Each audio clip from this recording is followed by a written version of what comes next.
why don't you, you have a lot of stuff going on. So why don't you introduce yourself and your podcast and the research that you do on these serial killers and these cold cases?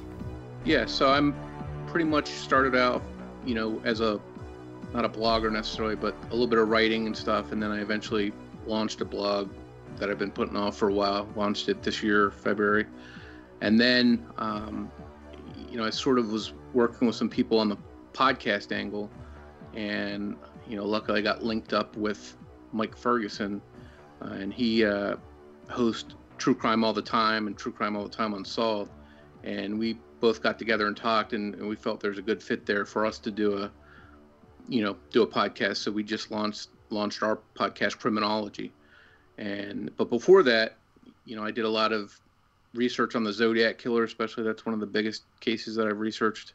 I've done that for 10 years, and then there's a lot of different cold cases here and there that that's one of the passions that I have is the cases that are forgotten, not the ones that are in the news like every day. It's the ones that sort of like you guys with Maura Murray, the ones that get lost someplace and then 5-10 years later they're forgotten about. So that's what I like to spend time looking into, and then more recently, I've gotten heavily involved in the Golden State Killer case, which led to going to CrimeCon and stuff. So that's what I'm doing now. That's right. So we crossed paths at CrimeCon, but didn't really get to speak. All this stuff is real interesting. All the things that you cover, Zodiac Killer site and your site, True Crime Guy, a lot of good information there. I like the podcast as well, Criminology. So you're talking about the Zodiac Killer case on Criminology to start, right? Yeah, and what was good about that was, starting off a podcast, I've got all this years of information and reports and files, and I was like, I might as well put this to use and make it a little bit easier for starting off. So that's, Mike also liked that case, so that's one that we decided to go with together, and luckily we have a good amount of material to work with to get started here. Tim has said to me we should really cover the Zodiac on a couple of the Crawlspace Cellar series, or get into that. And I love the Zodiac case. I love the Boston Strangler case, but I get so overwhelmed and really the work that people like yourself put into it. I feel like we'd be like even worse than the Wikipedia page on it. If people would go to us and just get barely a glimpse of it in 45 minutes or an hour. So yeah, the work you do on that is phenomenal. When did you start doing that? When did you look at the Zodiac and say that's the one I want? It was when I was I grew up in the 80s. I was a teenager in the 80s, and I had one of those weird fascinations, I guess, with serial killers. And I remember getting a book. I don't even know where I got it from, but it was about serial killers. And I turned to the page, it had an article on Zodiac, and I said, "Well, that really sounds sinister. The name sounds sinister." So I went out and got the Robert Graysmith book and did a book report on it. And I've been pretty much interested in it ever since. And then I launched the website, and I was able to make some contacts in law enforcement and get access to some different things that helped me along the way, research the case. And it's one of those cases where you just get sucked into it, and it's hard to get out of it, so yeah, that's what it's been for me for a good many years now. If you remember, what did you get for a grade on the book report? Oh, I think it was a B-, and I don't remember the exact grade, but I remember the comment she made. She put in the score was real low, but in big, bold print, she said, "subject matter," with a big question mark. So, and she didn't explain what it was, so I sort of think she just didn't like me doing a report about that. But that's the thing that sticks out to me, not so much the grade. Which is probably better than the grade. Hey, I did the work. It was something that I researched. I read the whole book, did the report, and she didn't say we couldn't cover serial killers, so that's the one I did. And then she went down to the principal and was like, "Reassign this kid from my class, please." Yeah. So you mentioned Robert Graysmith. So he wrote one of the books about the Zodiac. And so how do you feel about this guy? Because I know he's kind of controversial. Like, let's get right into this. Well, Robert Graysmith started off when he wrote Zodiac. He wasn't a professional writer. He wasn't an author. It's just something that he, like a lot of us, just got sucked into and then said, you know what, I'm going to write a book. So I think he's done some things where, there's some errors possibly in his book that some people interpret as him misleading people. I tend to think it's more amateur writer making some mistakes. He wasn't a professional researcher. So I think he made some mistakes along the way, and those have been, a lot of people like to jump on them. I think it was more harmless than anything intentional. But, because of his book, that's why me and a lot of other people, are into this case and what got us started. And I know the Zodiac movie, David Fincher's movie that came out about 10 years ago, is a favorite of mine. And Graysmith is, of course, a character in that. He's the guy played by Jake Gyllenhaal. Are you one of the people that have the of the school of thought that the Zodiac was, this is for anybody who is just discovering you, was he a singular killer who singularly taunted the police, or was it two or three people that possibly just capitalized on the publicity, or one man who capitalized on what were probably just regular crimes, muggings, the shooting of the cab driver. What was the cab driver's name? Paul Stein. Paul Stein, yeah. Yeah, so I think, my personal opinion, he was just, a lone nut, a guy that didn't get much attention in everyday life and fantasized about being somebody bigger than he was. And, I think when he started out, obviously he was disturbed because he's going out and killing people. But I think the killing became, an afterthought. I think the letters and the interaction with the press and stuff, and the attention he was getting, I think that became more of his main focus. From a victim total, he didn't kill that many people that we know of, but he wrote letters for, 5 years, essentially. So I think that was primarily the motivation for him. So you think it was one guy? One lone nut job.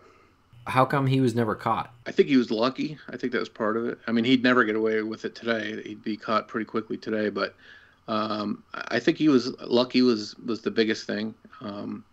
And he literally was missed by a minute. At Paul Stein's murder scene, he went around the block, and literally the first cop pulled up immediately afterwards. And then when he was walking down Jackson Street, getting away from the cab, a police car drove, down the same road as him. They stopped and slowed down and looked at him, but they had put out a be on the lookout for a black male, and somehow they had mistakenly put that out there, or else he would have been stopped right there probably. So luck was on his side, and he wasn't a master criminal, I don't think. But it's one of the fascinating things is not knowing, who he is, or that way everybody's theories are can be right. We recently spoke to Billy Jensen, who is a criminal, is an investigative journalist, and he's got a real heavy focus on unsolved cases and a real heavy focus on unidentified murder victims and unsolved murders. And he is of the belief that it is much easier to get away with murder today. And a lot of people say, like you just said, if he was doing this today, he would be caught, pretty quickly. But if he's smart enough to do what he's doing, he would adapt to what he needs to do today to get away with it. There's a lot more people out there in the world. There's a lot more information, whether it's intentional or not, that can tell you how to get away with murder. I mean, if you kill somebody and dispose their body in pieces across state lines, you can pretty much get away with murder. There's a lot of bodies that just lay in morgues that go unidentified for years and years, and sometimes forever. Do you think that if the Zodiac were around today in his prime, that he would adapt to those circumstances? On one hand, you're definitely right, because you could listen to any number of different podcasts, like all of ours that are out there, and learn from what previous people have done to get away with crimes and adapt and use things like that. But on the other hand, I think he was pretty impulsive. I think he, at the very first crime scene, he literally started shooting, 30 seconds after a witness passed him. You would think that maybe he's going to hold off and say, all right, somebody just went by, I'm not going to start shooting right now, but he didn't waste any time. So I think he's a little bit impulsive. And I think what makes it harder to get away with what he did was, in today's standards, there's like a camera on every corner.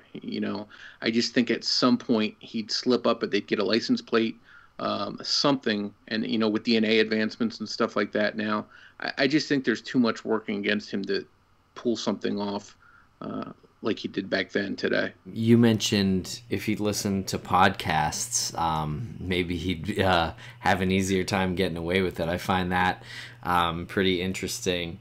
I wonder if murderers are the kind of people who do listen to podcasts, or vice versa. I kind of get the feeling that most murderers don't know that much about this stuff. What do you guys think about that?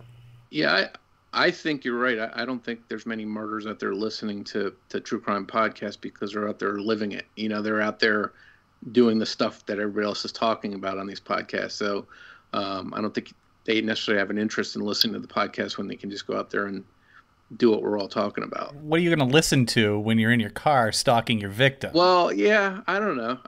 Me personally, I'd put on some heavy metal music or something. I don't know, but maybe they listen to true crime podcasts just to remind themselves, I can't do this because that's how this guy got caught or something. Wouldn't it be easier to get away with a murder if someone who knew a bunch of facts about true crime, who listened to a bunch of these shows, watched a lot of Oxygen Network and certain crime networks, if a true crime podcaster decided to go into murdering or try it once in a while, they'd probably have an easier time getting away with it than just some typical murderer. I would think so. I'd agree with you. I would think so, but in the heat of the moment, something like that happens. Maybe you don't even think clearly. Maybe you're not thinking about other things. The only thing I've learned that I would remember, not that I'm planning on killing anybody, but leave your cell phone at home, because it seems like they always triangulate somebody's cell phone, to a murder victim or something. So that's right. We actually talked about doing an episode about the perfect murder and how we would do it. But we haven't recorded it yet because I feel like it might be dangerous. Yeah, you never know. There might be responsible. Yeah, I think most of the listeners out there are pretty sane, but you never know if there's one that's capable of listening to something you say and using it. So let me ask a kind of a wild theory here that I heard and that I really kind of liked, at least listening to. I don't know if I subscribe in it, but the idea that Zodiac is also the Unabomber, Ted Kaczynski. How do you feel about this theory? Yeah, that I personally don't buy it. I mean, I think his DNA and whatever evidence and timeline, I'm sure they've dissected that and put that under a microscope, and I just can't see it being him. Obviously he's a killer, but he liked to kill from a distance. Zodiac liked to get right up close and get his hands dirty, I guess. And Ted Kaczynski liked to leave a bomb and run off and let his destruction happen after that. The interesting thing is, though, he was in California at certain times around the Zodiac case. I don't know his exact timeline, and his handwriting actually looks similar in some aspects to Zodiac's. But again, I just think if there was anything there to be found linking him, it would have been found. He doesn't look anything like the sketch or anything like the description of Zodiac. So, I'm pretty confident it wasn't him. And when people talk about the handwriting looking similar, I mean, both of them tried to mask their handwriting style by kind of doing block letters, right? Yeah, well, Ted Kaczynski's I don't know about. I've actually seen some writing samples of Ted's that were just like notes. I don't know if they got him, for evidence or found him wherever they found him, but he had some notes that he had just handwritten that weren't threatening notes. It was just like a grocery list or something like that. So I think he wrote in his everyday writing. Zodiac's, I think the writing, and there's a lot of writing out there that you can find online for him, but I think that's his everyday writing. I think he just, I think he was such a loner and so alone or whatever that nobody really even recognized his handwriting. That's my personal opinion. I don't think it's disguised. I think the writing you see is his real writing. What about the cipher that Zodiac sent to the police that seemed to potentially spell out Theodore Kaczynski? And he had said that, you know, if you could solve this cipher, you will have my name. That cipher was definitely solved, and there's nothing about Ted Kaczynski in it. Now, at the end of the cipher, there's like a leftover bunch of symbols, and there's a certain amount of characters. I think it's 17 or 18 leftover symbols, whatever it is. But, you know, a lot of people have tried to anagram that into all kinds of different names. I've never heard of it being Ted Kaczynski, but somebody that's maybe a Ted Kaczynski supporter as Zodiac, maybe they've tried to fit that in there.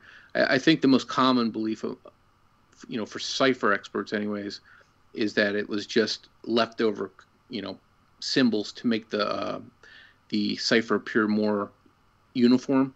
And it doesn't mean anything, but there's people that have tried to re-scramble those symbols around and make some words out of them for sure. Okay, so let me get this straight.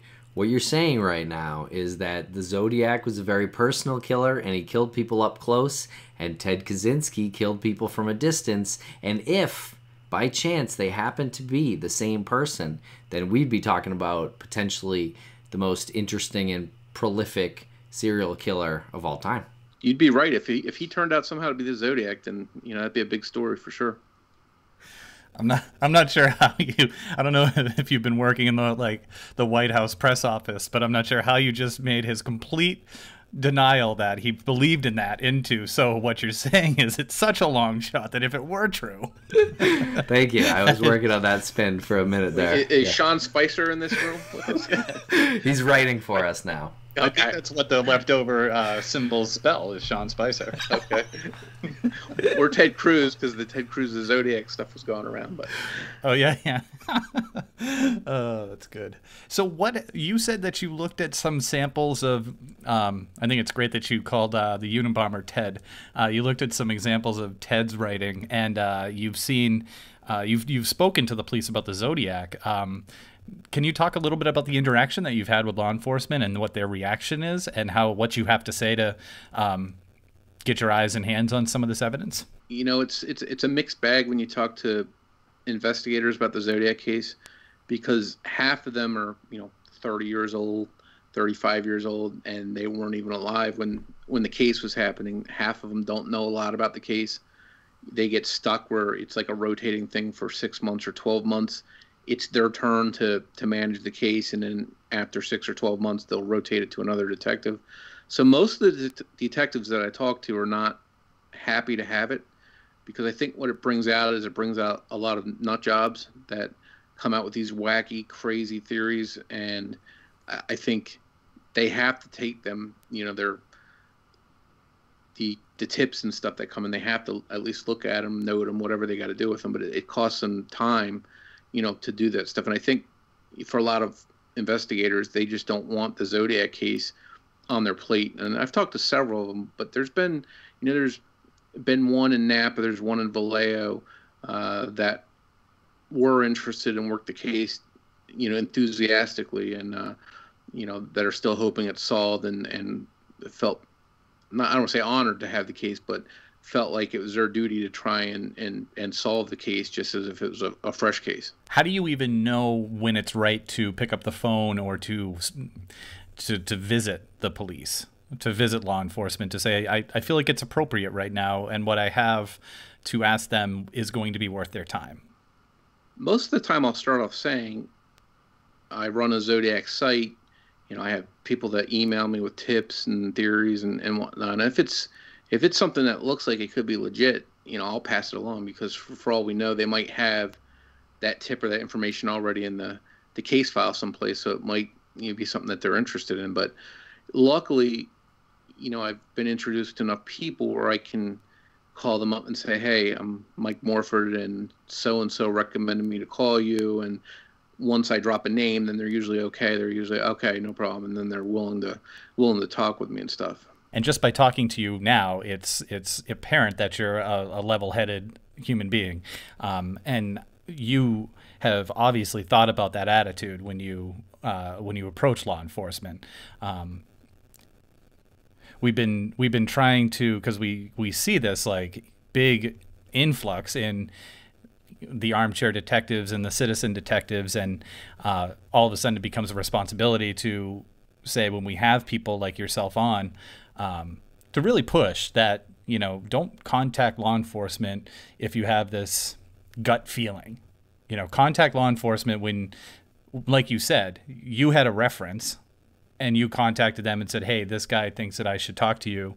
I run a website. I get a lot of tips. Really like vet all of your information. And how you must have a ton of information. Is it tempting at all to have your emotions run away with that and pick up the phone and call law enforcement? Like, how do you control your emotions in this? Well, you can look at something and get wrapped up in it, or get a gut feeling that, hey, this guy needs to be looked at closer. And I might shoot a couple emails over and say, hey, this so-and-so gave me this name, so-and-so this, and I'll forward that over to my contacts, and they'll shoot me an email back, and sometimes we'll call up and talk on the phone about it.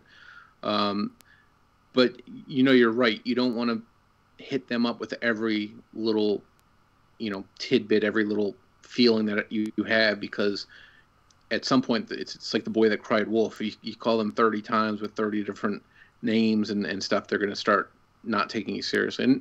And the problem is, a case like the Zodiac case is a cold case. There's not much going on with it. It's almost 50 years. It's probably not going to be solved. And when these detectives have to spend time on it, it takes away from fresh cases that they can be working on that actually have a good chance of being solved. What have been some of the more interesting tips, or what is the most interesting thing that's come in through the website? I've gotten a couple names that, when I looked them up, they were pretty interesting, and I forward them, to police. But then it's not even so much those; it's the crazy theories that come in. Like, they come up with this scientific thing, like it was a full moon this night, and they just come up with this wild theory, and all of a sudden it's a scientific algebraic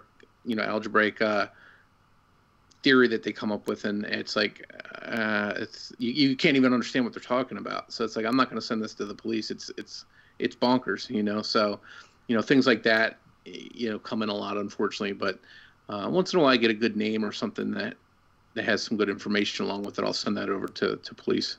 And what do you think happened? Who do you think is the Zodiac killer? My personal opinion, and again, I don't want to, for the podcast that we're doing, we want to be really neutral about it and just lay the facts of the case out there and then that kind of stuff. But as far as my personal opinion, I don't want to push on anybody. My opinion is it was a guy named Ross Sullivan that was Zodiac. I don't want to take a 10-minute detour here and explain why, but that's a guy that you can Google, and you'll find enough on the internet about him, and why he might be a good suspect.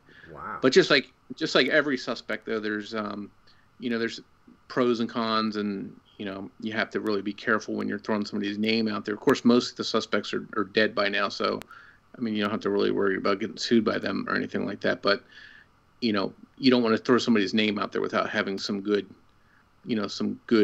reason to suspect that they could be responsible. Was Ross Sullivan a character in the Zodiac movie? No, Ross Sullivan, he's never been mentioned in the book, the movie, anything like that. I was going to say, it's interesting because most people go with Arthur Lee Allen or Rick Marshall. And when you said that, I thought for sure you were going to say Arthur Lee Allen, because that's pretty much where most people end up, where they after they look into this. I know you don't want to take a huge detour on it, but what brings you to that conclusion? Again, the Zodiac case is so long and so many pieces to it, but essentially there's a link, and I don't want to give it away for anybody from the podcast that's going to be listening, but there's a link to Riverside in Southern California, which is 6-7 hours south of San Francisco, where Zodiac was killing. But there's a link down there to a library for Zodiac, and come to find out Ross Sullivan worked in that library. And then, a couple years ago, we finally got a picture of him. We had read some stuff about him. His name popped up in a couple reports and stuff. We finally got a picture of him, and he's like the spitting image of the infamous Zodiac sketch. So putting those two things together, in my mind, they're pretty strong things. And again, there's things that don't fit either. I don't tend to go down a blind alley and just stick with somebody no matter what. I look at the pros and cons. So, there's certain things that don't fit about them, but those are two things that really fit that are, from there, I think are pretty important. And Lance, I know you had looked into the Zodiac killer case a lot more than I have. So was that a name that you had ever heard before? No. I'd always looked at Arthur Lee Allen. Of course, I looked into him before we started doing this podcast and before we started understanding the nuances and the obvious things you should do when you're looking into open cases. So I looked at Arthur Lee Allen and Rick Marshall and really focused on them and was like, how can I prove in my own head that these guys were one of them was the Zodiac killer? And again, at that point, I realized the Zodiac was so dense, and we started to get into Moore's case and Brianna's case and the Dean case Mike, you've got this, like, you're cool with doing this. We don't need to interfere. But all of that being said, no, I'd never heard that until you just said that. Yeah, and he's only been a suspect for the last couple of years, but Rick Marshall and Arthur Lee Allen have been suspects since Robert Graysmith's book came out, and the movie is based on the book, Zodiac by Robert Graysmith. So it's essentially the movie is the film version of the book, and he focuses on Allen for the most part. He was interested in Marshall, but then he got focused on Allen. So in his book, he steered towards Allen as if Allen was the Zodiac, and that's where the book wound up going. He actually wrote a sequel called Zodiac Unmasked, and that's when he mentioned Allen by name, and that's what the movie's based on. So if you watch the first 45 minutes or so of the movie Zodiac, it's pretty much about the murders themselves, but the other hour and a half, 2 hours of it is mainly focused on the hunt for Zodiac and Arthur Lee Allen himself. God, it's such a good movie. It's a great movie. It's one of my favorites. Yeah, I think it's one of my favorites too. Even though it's one of your favorites, do you get frustrated with the direction that it goes, just focusing on just a couple, or do you realize that there's so much to it, it's so dense that there's no way, and it is based on Graysmith's book? Yeah, I don't get frustrated. It is what it is. It's the history of the case. Again, in my mind, unfortunately, I think the case is going to go unsolved. That being said, there's some things working. I can't really say what they are right now, but there's some things working, that I've heard through the grapevine that might lead to some additional clues coming out. I don't know that it's going to solve the case, but, I know they're definitely working on some stuff regarding the case that could bring some more clues to surface. Great. Such as? Yeah, can you explain them all to us right now? I could say it's, from what I understand, it's related to DNA. That's about all I can say about it. I can't say too much about how it's related, but... Cool. Would you know when there'll be an update on that? I'm actually waiting to get one back now, an update on it. This is a couple months ago I first heard about it, and I haven't heard too much more, so I'm actually... emailed somebody the other day. I'm waiting to get a response and just see where that stands. Who do you email? And what do you email? Do you say, hey, what's going on with this Zodiac DNA? Yeah, I don't want to drop any names, but, I have somebody that I, every once a month or every few weeks or something, we'll get on the phone or we'll shoot some emails back and forth, and they'll tell me where they're at with certain things, and I'll say, hey, what's going on with this? So, but unfortunately, a lot of it I can't share and put out there because it's supposed to be confidential. So you guys know how it is, working on the cases you're working on. If you hear something from an inside source, you'd love to be able to put it out there, say, hey, this is what I heard, but it's not something that you can do without burning your contact. Right. Lance usually waits till the very end of the episode to do it. And I just slip it in. Hey, by the way. Yeah. Yep. And then we cut, hard cut. If you could, I have one more question about Zodiac. I don't know if you want to move on from Zodiac, but I have one more question about Zodiac. If you could take one of Zodiac's ciphers or letters or cards that he sent to the police or to the media and make it into, say, like a birthday card for a loved one, what would it be? If I gave my loved one something from Zodiac, I'd probably get divorced. I'd probably give it to my wife just as a joke because she gets creeped out by some of that stuff. But I'd probably, he sent a Halloween card to reporter Paul Avery, which was in the movie. I think that would be a great gag to play on somebody.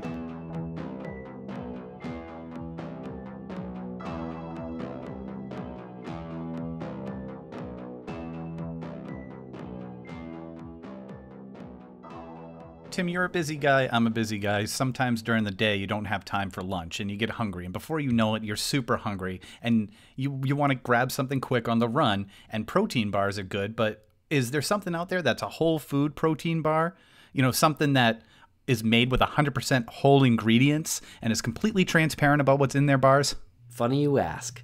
RX Bar's core ingredients do all the talking. It's simply like eating 3 egg whites, 2 dates, and 6 almonds with no BS. This is a brand new protein bar. It is delicious. Turns out real food ingredients actually taste really good. Whether you like sweet or savory, chocolate or fruit flavors, there is an RX bar for you. But I don't want a protein bar that just offers me like 2 or 3 varieties. That gets boring.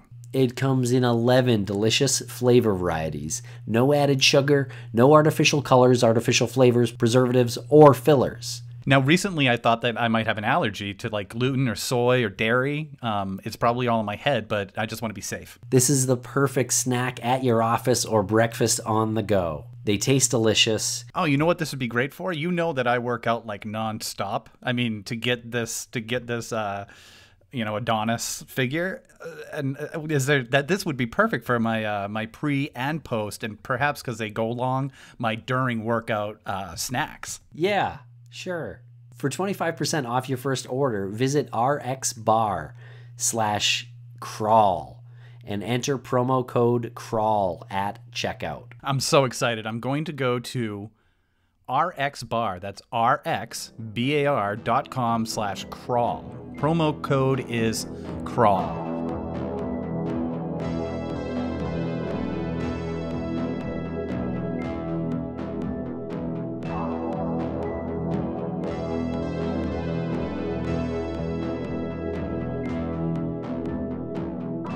Okay, let's switch gears a little bit to let's talk about the Golden State Killer. Now, I know you were at CrimeCon, and we mentioned earlier we kind of crossed paths, but didn't really get to talk at CrimeCon. But so you were there on a Golden State Killer panel.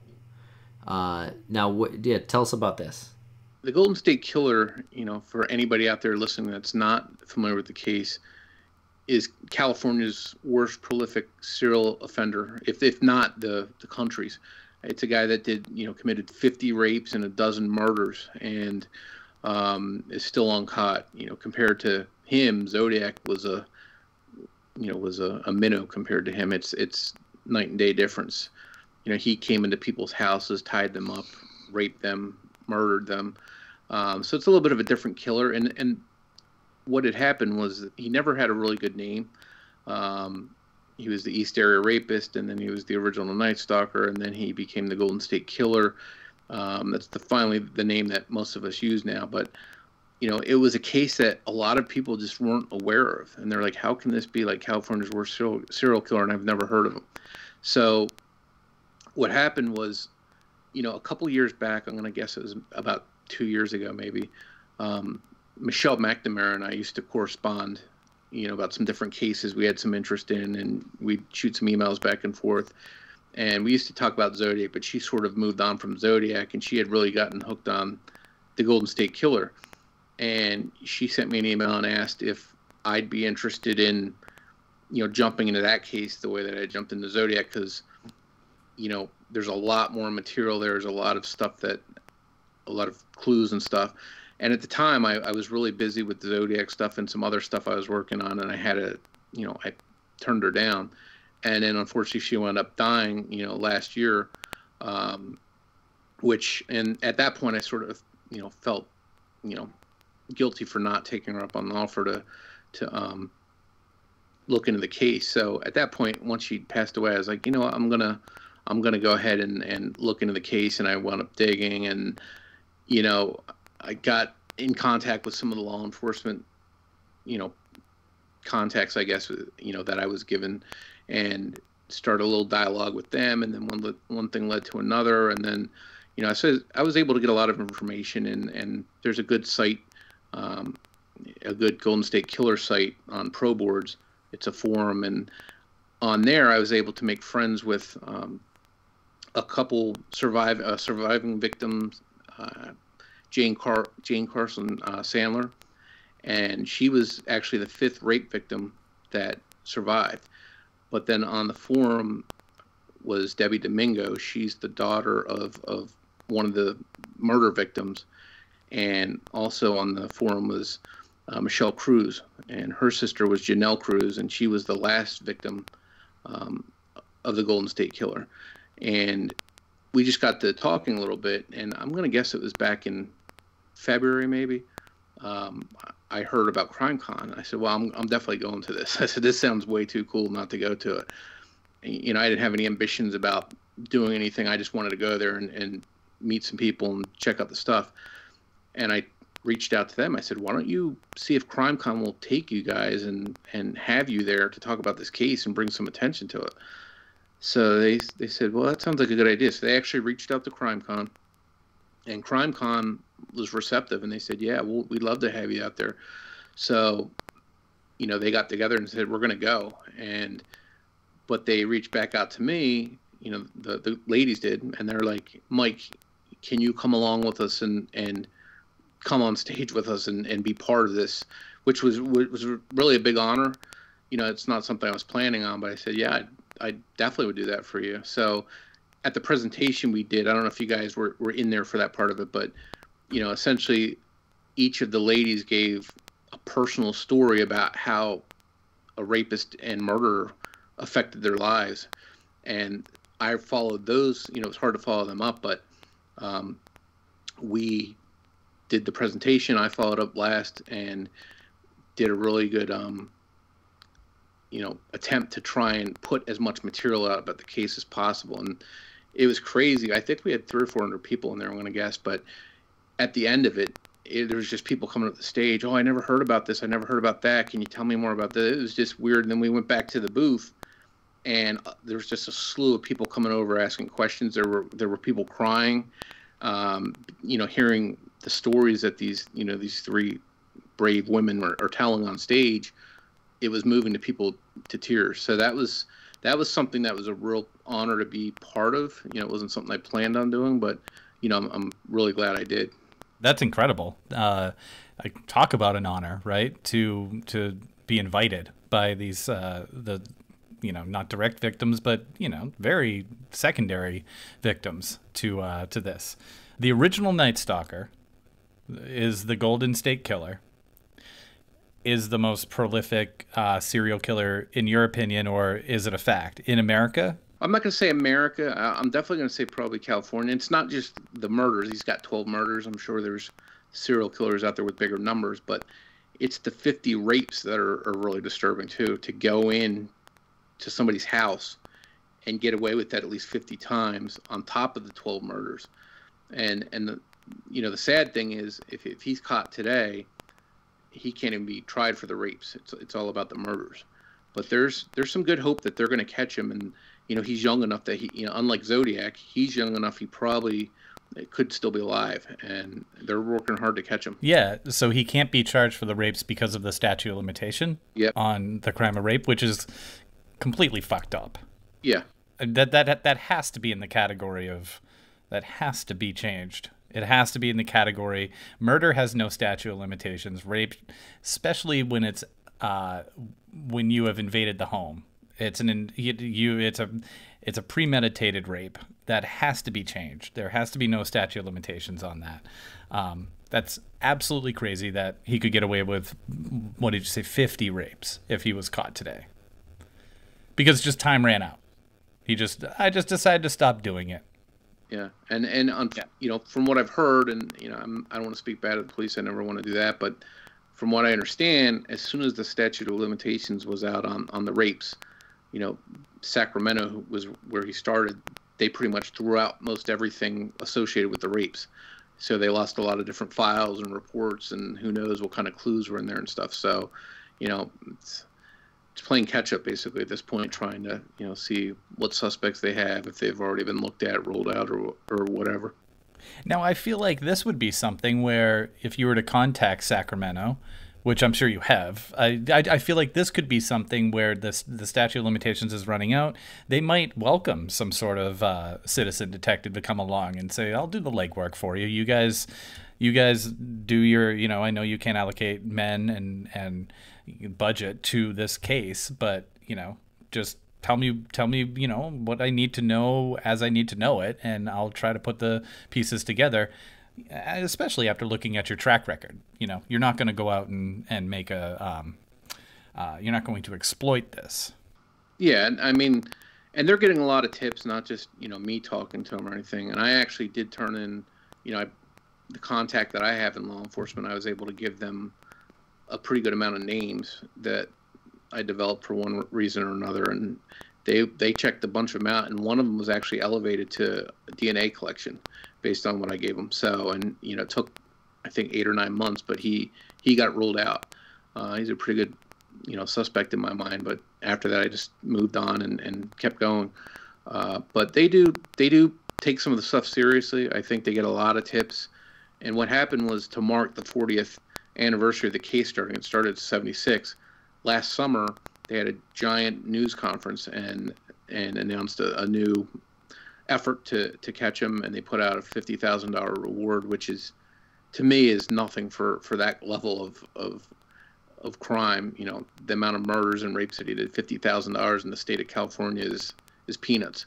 You know, so I wish that was bigger. I wish there was a way that they could, you know, because if it was, you know, if it was $100,000 or $250,000 or something, I think you'd have all kinds of tips coming in, you know, because I think that would motivate people. But, you know, unfortunately, that's what it is. But I would hope that somebody would come forward with information, not for the reward, but just, you know, help see the case solved. And you're relatively confident that this is one person, not 2 or 3 people? Because I know that the sketches, you can find similarities between the sketches over the years, but they do look like a couple of different people. What's your opinion on that? Those sketches they weren't of him directly. They were of suspicious people seen around the scene of the crime at around the time of the crime. So they were just people of interest that they wanted to talk to and identify. As far as he, you know, the killer and the rapist, he was always known to wear a ski mask. And, you know, there's been a couple instances where he took it off and somebody saw part of his face, you know, things like that. But for the most part, he always had a ski mask on. So that's been one of the hard parts about the case. Now, one of these sketches could be him, but they just don't know for sure. That's why there's so many different sketches. As I was looking into the case, kind of preparing for this interview, is the poem that he wrote, Excitement's Crave. And first part of my comment is that was written on my birthday, which was interesting to see. And the second part is, do you think that he was inspired? And this might be completely obvious. Do you personally think he was inspired by the Zodiac and the Zodiac's writings? And explain what the Excitement's Crave is. Well, so the Excitement's Crave is a poem that he wrote, you know, allegedly wrote. I mean, there's some people say it's not really him that wrote it, but, you know, demented outlook on who he was or whatever. I think that's, I'm not a poet, or, you know, I don't read poetry or whatever. So as far as commenting on how good it is, you know, I couldn't say. But in that case, there's you know, some of the writings, and there's more than that. There's some other writings in the case that were discovered at, you know, near one of the crime scenes that they use that they think would be his, and you can find them online. But they're possible clues, and a couple of people have said, I think he was inspired by the Zodiac, and he could have been, you know, if he was a teenager or a little bit younger when Zodiac was active. Sacramento is not that far away from Vallejo in San Francisco, so he definitely probably would have heard about it, and I think maybe he was inspired a little bit, but he didn't go out of his way like Zodiac did to contact the press. I mean, there were a couple calls that he made that were probably him. There's some recordings of them calling into the police, but he didn't go out of his way to write a lot of letters like Zodiac did, taunting them.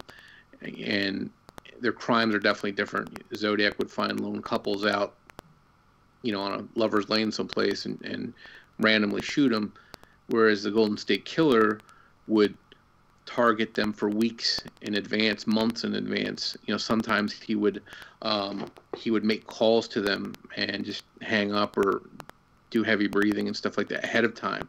And then, even more disturbing was after some of the crimes, he would call them back and taunt them with phone calls. So I think he was actually more interested in terrorizing the victims than he was taunting the police. He would actually call the victims. He would stalk the victims, call them. When you're looking into the case, it's freaky. I mean, I'm like borderline really freaked out right now, because he would, you think back, it was like the late 70s, and you just have that like that image of when a stranger calls, where the phone rings and the bell, like the phone is so goddamn loud and so jarring, and then you have this the Ray phone call that he made, is Ray there, and it just turns, it's a wrong number, but it ends up being he's probably calling to make sure that these people are home that he's been stalking, or this woman's home that he's been stalking. It's freaky, and you think that was part of the adrenaline of it, and obviously it was, right? I think he loved prowling and stalking, and he would go into these people's houses, and he would, ahead of time, he'd unlock certain windows. He would take firearms, guns that he found, and unload them, just so when he came in, these people would try and defend themselves, and all of a sudden their gun's not loaded. So, I mean, he would go in ahead of time, do this stuff, and then come back later on and attack them. So he spent weeks or months on certain victims and leading up to the attacks and then after the attacks. And some of the victims even moved, and he would later get a hold of their number somehow and reach back out and call them. So it's a scary case, the level that he went to and the amount of victims that he had. When I first started reading about this, I've always been safety conscious and security conscious, but literally since I looked into this case, I'm double checking every window and every door before I go to bed at night. The alarm's always on. Because it's just scary to think that this kind of person, is out there. I'm pretty sure I saw the closet doors behind you move. Now, it might be my cat. I hope it is. Maybe it'll freak me out. No, your cat was on the other side of the frame. Yeah, I don't know. He might be moving around, but I hope it's him. Just check it before you go to bed. Yeah, just finish the interview and then check it. Yeah. So do you have a theory on who the original Night Stalker Golden State Killer is? I don't. I mean, I've got a list of just a big list of people that were in that area. I have an idea from a profile standpoint of who I personally think he is, and I've got a list of people that meet that, but none, like in the Zodiac case, none that I can put my finger and say I think this was the guy. The guy that I turned in, and they felt strong enough to elevate him to DNA collection. I had a really good feeling about him, for a number of different reasons. And it was hard to get the news that he wasn't the guy, because I actually thought he could be the guy.